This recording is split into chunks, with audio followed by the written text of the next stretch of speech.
Hello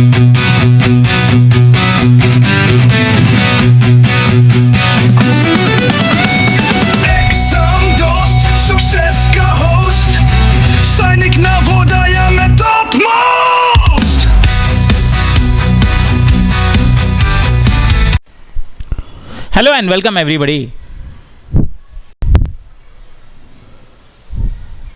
As we have discussed, that a sentence either states something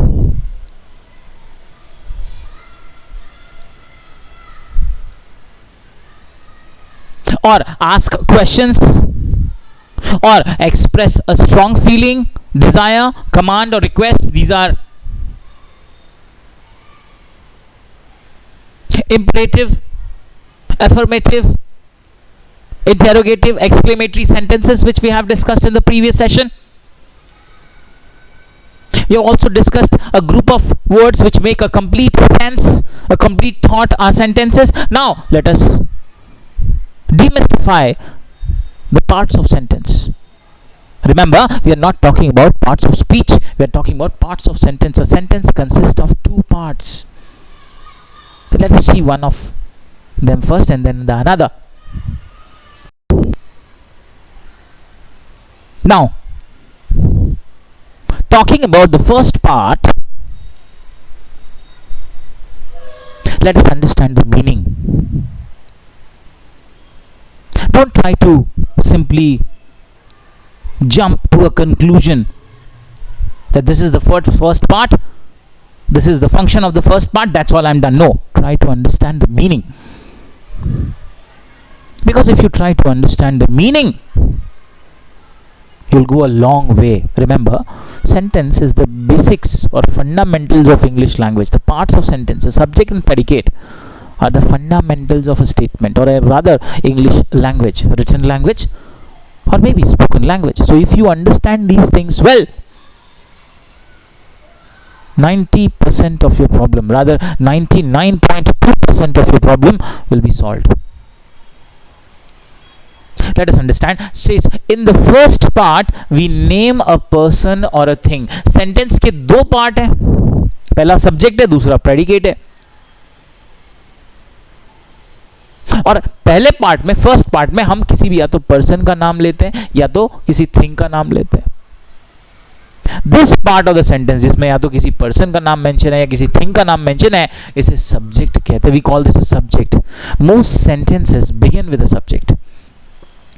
mostly generally English language में जितने भी sentences है वो subject से ही स्टार्ट होते हैं. मोस्टली, सारे नहीं, based on how we are framing the sentences. But a general way of framing a sentence is it will start with a subject.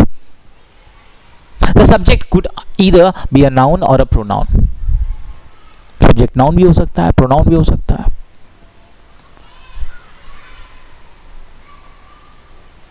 Let's look at an example.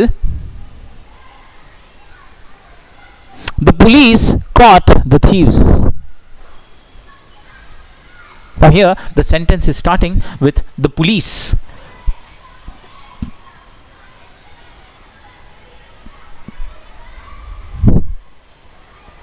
In the second sentence, she dived into the swimming pool. So that sentence is starting with the pronoun she. So in both of the sentences, we are talking about the police and she. And they are the subjects of the sentences. In the first sentence, the police is the subject. In the second sentence, she is the subject. तो subject क्या होता है जिसके बारे में sentence में बात हो रही है? नाउन हो सकता है, प्रोनाउन हो सकता है. जनरली सेंटेंस सब्जेक्ट से ही शुरू होते हैं. Generally that is a subject, कि किसके बारे में हम बात कर रहे हैं. कोई पर्सन है, कोई थिंग है, वो हमारा सब्जेक्ट होगा.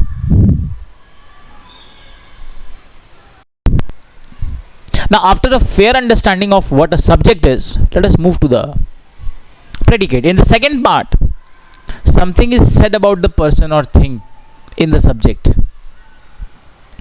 This part of the sentence is called the predicate. The predicate contains a verb. तो अब बात सब्जेक्ट की तो हो गई. सब्जेक्ट मतलब किस पर्सन या किस चीज के बारे में बात हो रही है, वो सब्जेक्ट है. और प्रेडिकेट इज दैट कि उसके बारे में आप क्या बात कर रहे हो. So basically what is said about the person or thing, and that what is said about the person or thing, this part is called the predicate. और predicate में generally verb रहेगा. Look at an example. The police subject है. हम police के बारे में बात कर रहे हैं तो police will become my subject. अब पुलिस के बारे में क्या बात कर रहे हैं? हम पुलिस के बारे में ये बात कर रहे थे, the police caught the thieves. Caught यहां पर वर्ब है और ये पूरा पार्ट प्रेडिकेट है. This complete part is the predicate. So subject किसके बारे में बात हो रही है, प्रेडिकेट क्या बात हो रही है, that part is called predicate, कि उनके बारे में आप क्या बोल रहे हैं. Next, she is the subject. What are we talking about the subject? That she dived into the swimming pool. This complete part, including the verb dived, will be the predicate.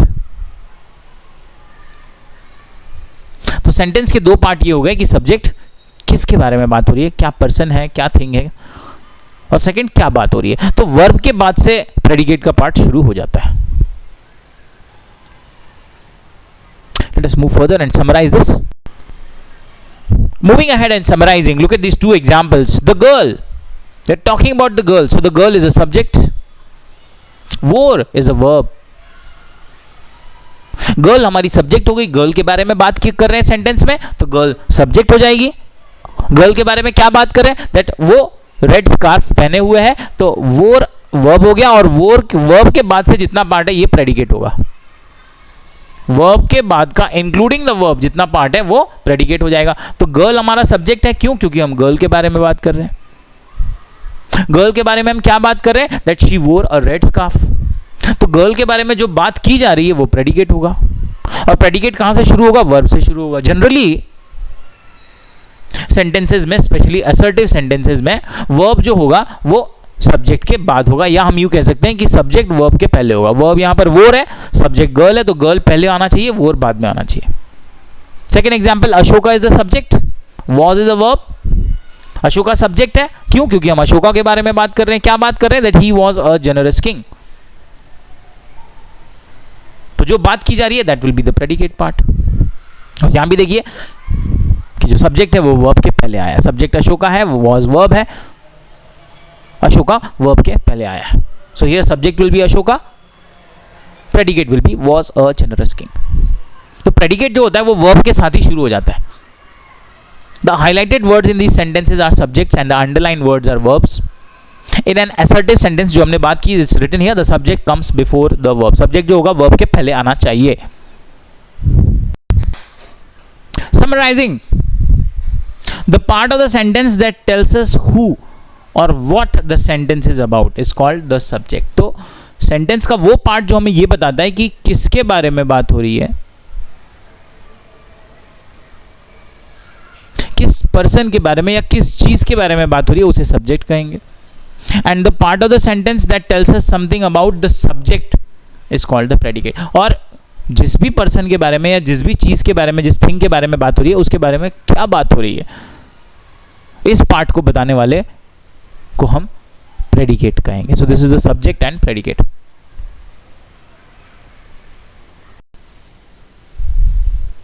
Now talking about some more examples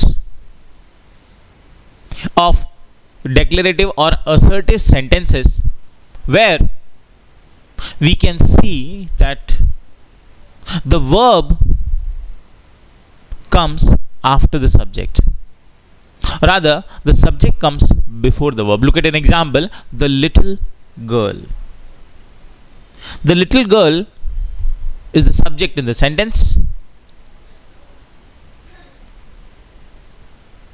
and danced is the verb in the sentence. And we can see that the subject comes before the verb. In this sentence, the little girl will be the subject. Danced beautifully will be the predicate. Remember, the predicate part itself starts with the verb. Next example, Mary's laptop. We are talking about Mary's laptop. हम Mary's laptop के बारे में बात कर रहे हैं, तो ये सब्जेक्ट हो जाएगा. Is on the table, is यहाँ पर verb है. So again we can see that the subject comes before the verb and is on the table, this complete part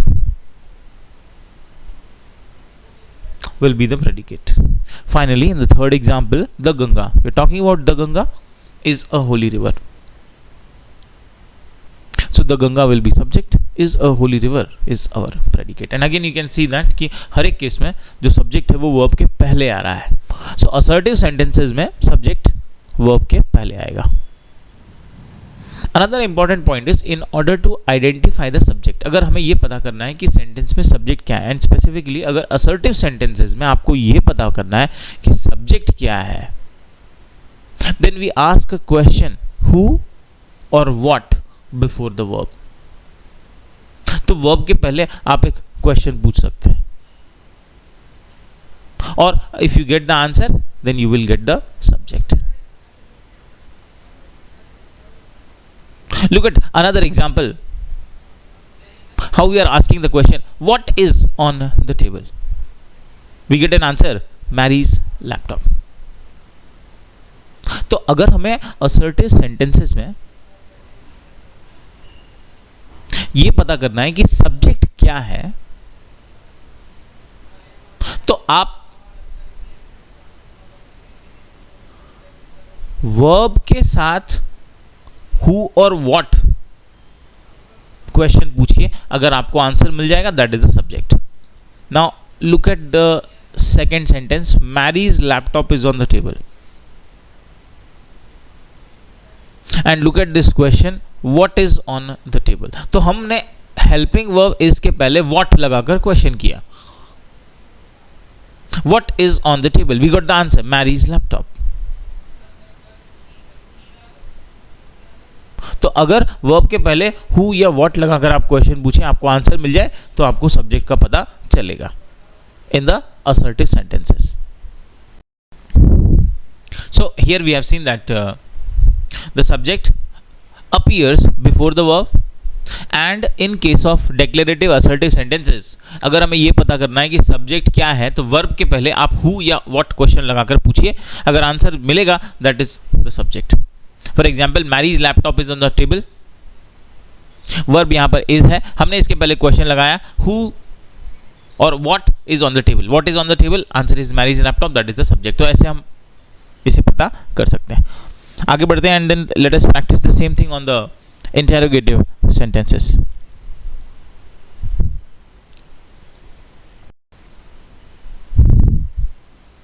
now talking about interrogative sentences, look at the sentence, is Minish sleeping. Is helping verb.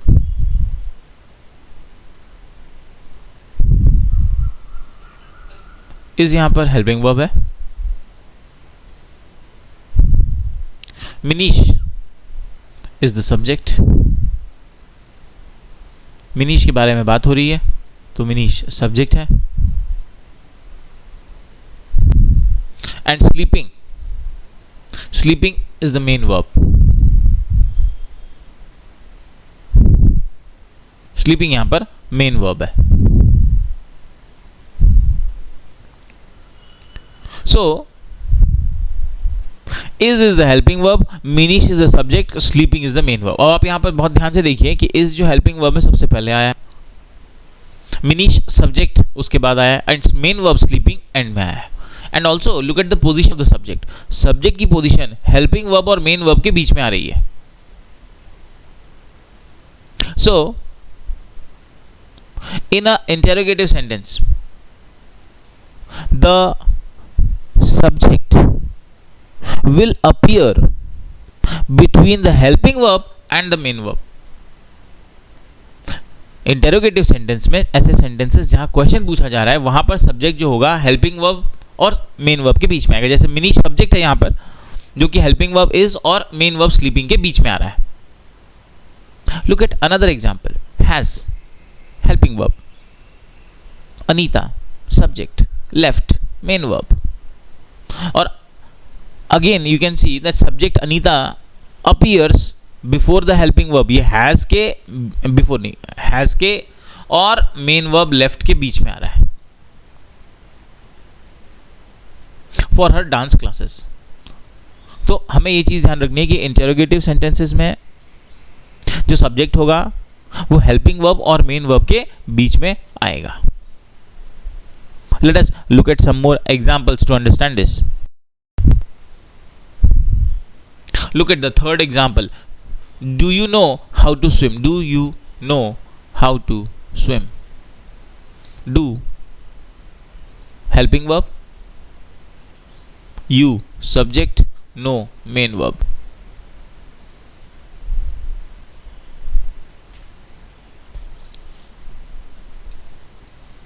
So you see, the subject is between the helping verb and main verb.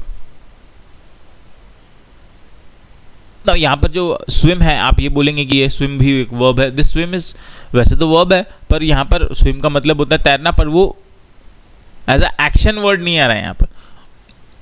Next, was Kisna baking a cake. Was helping verb, Kisna subject, baking main verb. Again the subject is between helping verb and main verb. तो हमारा interrogative sentence में जो subject होगा helping verb और main verb के बीच में होगा. Have you informed your parents. Have helping verb, you subject, informed main verb. Again the subject is between the helping verb and main verb. In an interrogative sentence the subject comes between the helping verb and the main verb, the point which we have discussed. हमने इसके पहले discuss किया that in declarative assertive sentence subject is before the verb, subject verb के पहले आएगा, लेकिन interrogative sentence में subject is between helping verb and main verb. Now a very important part about the interrogative sentences. Let us first go through some examples to understand a basic point regarding the identification of subject in the interrogative sentences. Interrogative sentences में subject का पता कैसे करें? Let's look at an example. The first example, how much does the dress cost? The sentence is starting with a question word how. Sentence हमारा how से start हो रहा है. क्वेश्चन पूछ रहा है how much does the dress cost, मतलब इस ड्रेस की कॉस्ट क्या है, ये क्वेश्चन आपको पूछा जा रहा है. तो ऐसे इंटेरोगेटिव सेंटेंसेस में सब्जेक्ट का पता कैसे किया जाएगा? तो सबसे पहले तो आप ये देखो कि यहां पर किस चीज की कॉस्ट पूछी जा रही है. ड्रेस की कॉस्ट पूछी जा रही है. किसकी बात हो रही है? ड्रेस की बात हो रही है, ड्रेस के कॉस्ट की बात हो रही है. तो सबसे पहले आपको करना यह है कि जिस चीज की बात हो रही है, हाँ यहां पर ड्रेस की बात हो रही है कि ड्रेस की कॉस्ट क्या है, तो उसे आप सबसे पहले लिख लो. You write down the dress first and after that you write down that what is the question they are asking, कि ड्रेस के बारे में क्या बात हो रही है, क्या क्वेश्चन पूछा जा रहा है, ड्रेस की क्या पूछी जा रही है. तो ये इस सेंटेंस में ड्रेस की कॉस्ट पूछी जा रही है. तो सबसे पहले हमने ड्रेस लिख लिया और उसके आगे हमने ये लिख लिया costs how much. And when you convert this sentence, how much does the dress cost, to the dress costs how much, you are actually converting a interrogative sentence to a assertive sentence or declarative sentence. अब आपने इस interrogative sentence को assertive sentence में convert कर दिया, और assertive sentence में convert करते ही हमें सब्जेक्ट पता चल गया कि सब्जेक्ट क्या है, किसके बारे में बात हो रही है, ड्रेस के बारे में बात हो रही है. तो ड्रेस हमारा सब्जेक्ट हो जाएगा एंड कॉस्ट हाउ मच ये हमारा प्रेडिकेट हो जाएगा. So in a interrogative sentence if अगर हमें ये पता करना है, if you want to identify what is the subject, so what you have to do is you have to convert the interrogative sentence into assertive sentence. कैसे? जिस चीज के बारे में बात हो रही है उसको आप पहले लिख लीजिए और उसके बाद रिमेनिंग पार्ट आप उसके आगे लगा लीजिए, असर्टिव सेंटेंस बन जाएगा. और उसके बाद आप सब्जेक्ट आइडेंटिफाई कर सकते हैं. Look at the second example, when is the train arriving. Sentence is starting with a question word when. किसकी अराइविंग की बात हो रही है? ट्रेन की अराइविंग की बात हो रही है. तो द ट्रेन क्या हो गया? हमारा सब्जेक्ट हो गया, हमने उसको पहले लिख लिया. The train is arriving when. Now we converted the interrogative sentence to a assertive sentence, और वहां से हमें यह पता चला कि हमारा सब्जेक्ट क्या है? ट्रेन है. Third, what are you doing. Sentence is starting with what? Question word. ये पूछ रहा है कि तुम क्या कर रहे हो, तो इसको हम इंटेरोगेटिव सेंटेंस को असर्टिव में कन्वर्ट करेंगे. So use will become the subject. ये हमें दिखाई दे रहा है, यू आर डूइंग व्हाट. तो इंटेरोगेटिव सेंटेंसेस में अगर हमें ये पता करना है कि सब्जेक्ट क्या है, तो आप उसे पहले असर्टिव में कन्वर्ट करिए, और असर्टिव में कन्वर्ट करने के बाद आपको पता चल जाएगा that what is our, no problem. These are interrogative sentences. The assertive form is written within brackets. The highlighted word in the assertive form are subjects.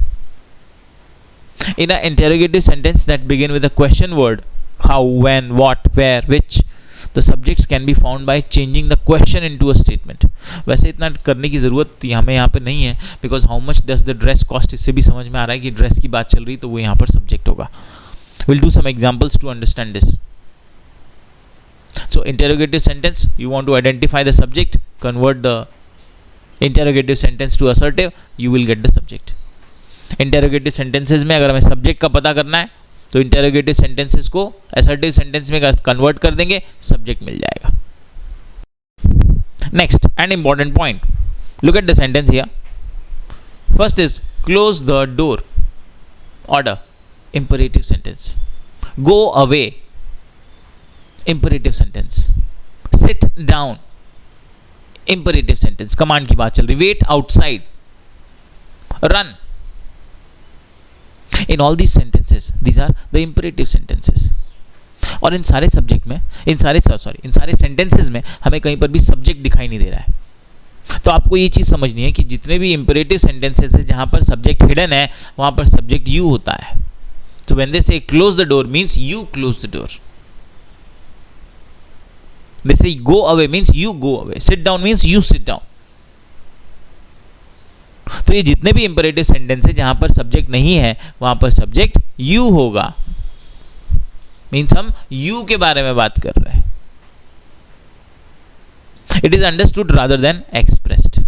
तो ये समझना होता है, ये बताया नहीं जाता, ये हमें समझना है that in a imperative sentence the subject is always you. Imperative sentence में सब्जेक्ट हमेशा यू होगा, आपके बारे में बात हो रही है. इवन तो वो वहां लिखा नहीं होगा लेकिन आपको समझना है.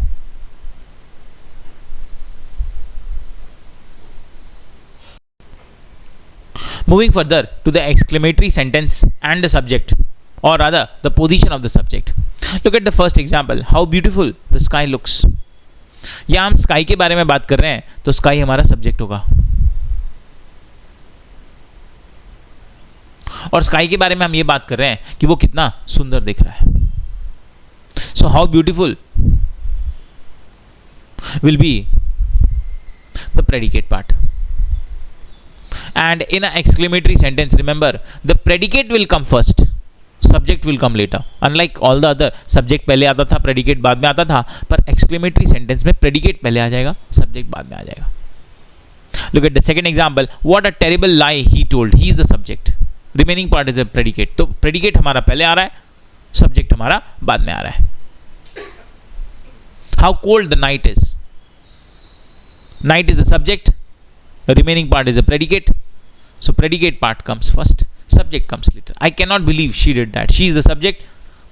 I cannot believe. और उसके बाद वाला पार्ट ये predicate हो जाएगा. तो predicate part comes before the subject in the exclamatory sentences. Moreover, in exclamatory sentences, we find the subject by asking who or what does the action. Look at an example. Second example देखिए. What a terrible lie he told. Who is doing the action? He is doing the action. तो वो subject हो गया. I cannot believe she did that. Look how swiftly the children run. How the children run swiftly. So children is the subject side. Who did the swiftly run? Children. तो exclamatory sentences में who और what does the action, ये कौन action को कर रहा है, क्या एक्शन को कर रहा है, इससे आपको अगर आंसर मिले वो हमारा सब्जेक्ट हमें पता चलेगा. बट इन जनरल भी also you can identify that किसके बारे में बात हो रही है, वो हमारा सब्जेक्ट यहाँ पर होता है.